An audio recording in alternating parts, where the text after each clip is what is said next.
Hi, I'm Nancy Friedman, the telephone doctor.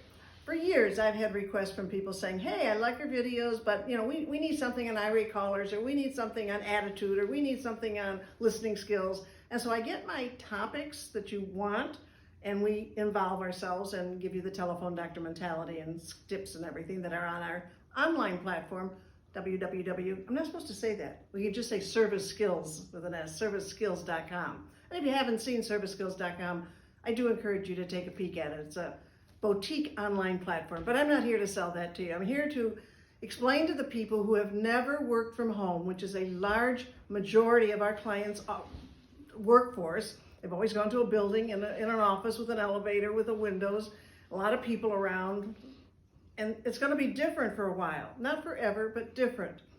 So I have some suggestions. I've never worked 100% from home, all right? So I'm not an expert in this. But let's face it, we've all worked from home. We all go to an office, we come home after dinner, somebody says, hey, I gotta do something on my computer. And we're at the office, quote unquote, maybe 45 minutes, an hour, some of us longer. Sometimes we're sick, we don't feel well, we go to the office when we don't feel well in our bedroom, or we're maybe another office in the house. Holidays, I know we've all worked on holidays. Some of us work from vacation. So these are tips, ideas, skills, and techniques that I've learned along the way, and I hope they help you. Of course, the last 6 weeks I learned a new word, in hibernation. I got an email from a client, a big client, I won't mention the name, and they said, since you're all in hibernation, and I thought, great word. I'm not using quarantined anymore. I don't have the measles.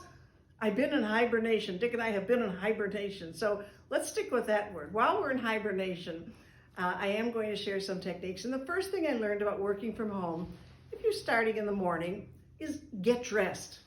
Don't sit in front of your computer in your jammies. They may be cute as heck, but we're going to be Skyping, we're going to be FaceTiming, we're going to Zoom, we're going to go to meetings, we're going to do all those things. So the first thing you want to do is get dressed, put your makeup on, look something. This is fine. You don't have to get your best suit on, but get dressed. That goes for the men and the women. Please get dressed, put some makeup on, keep a smile on your face.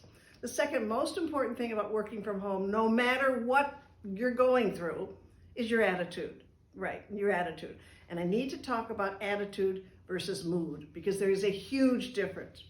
Attitudes are permanent, and that's critically important to remember. Moods are temporary.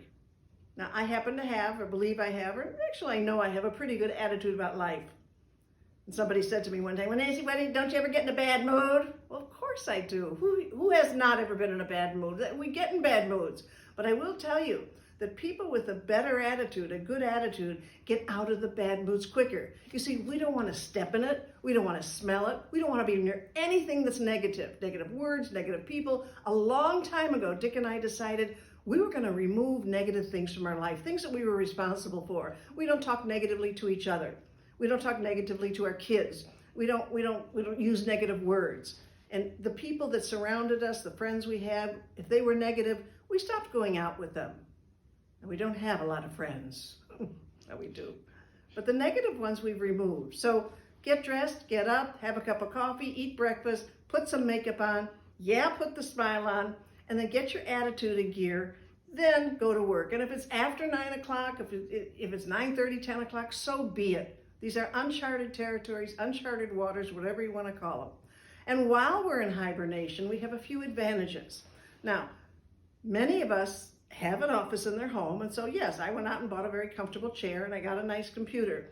But for Mary Jo or Tom, who doesn't have an office, how are they going to go home and work? Well, they need a computer. I suggest a good comfortable chair, not a kitchen chair. They're going to need a desk. Dining room table doesn't always cut it, but there are people that do that. Computer, pens, paper, there's all sorts of things you need when you go to the office, and maybe your home won't have them. But I do know, I just spoke at a company, an association called APRO, A-P-R-O, and that's the Association of it's hard to say, Association of Professional Rental Organizers. So they're people who rent to own, rent one. There's the companies all over the world that will rent you a pencil if you need it. One of the ladies said to me, I said, what else do you rent? She said, if you can use it, we rent it. So the rental is going to be affordable, It's rent to own or rent to, I don't understand those logistics, that's not my job. But don't hesitate to call up and say, hey, I need a desk. We rent furniture, we rent refrigerators, we rent all sorts of things for the house. So when it comes to your remote office, go ahead and don't feel uncomfortable that I needed to rent a good chair or needed to rent something.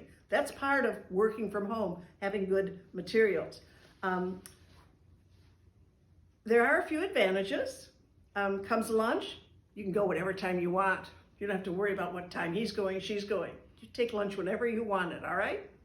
It can take a little longer too. But you don't want to cheat the company. You don't want to cheat the company. So bottom line, you got lunch when you want it. Pretty much you can have lunch with whoever you'd really like to have it with now, right? So there's a couple advantages. Disadvantages, my mind doesn't go there. I don't have any. I mean, I guess there are, but I'd rather talk about the positives if you don't mind. So the most important thing, remember, get up, get dressed, have a cup of coffee, put your makeup on, look halfway decent, and don't forget gratitude. If you're not sick, you should have a lot of gratitude. And if you are, staying home, social distancing makes the most sense. This will be back to normal, whatever that is. We will find a vaccine. That's not Pollyanna talking, that's American talking, that's America talking. So bottom line, working from home can be an advantage or a disadvantage, but that's your choice. I'm Nancy Friedman, the Telephone Doctor. Thank you for watching.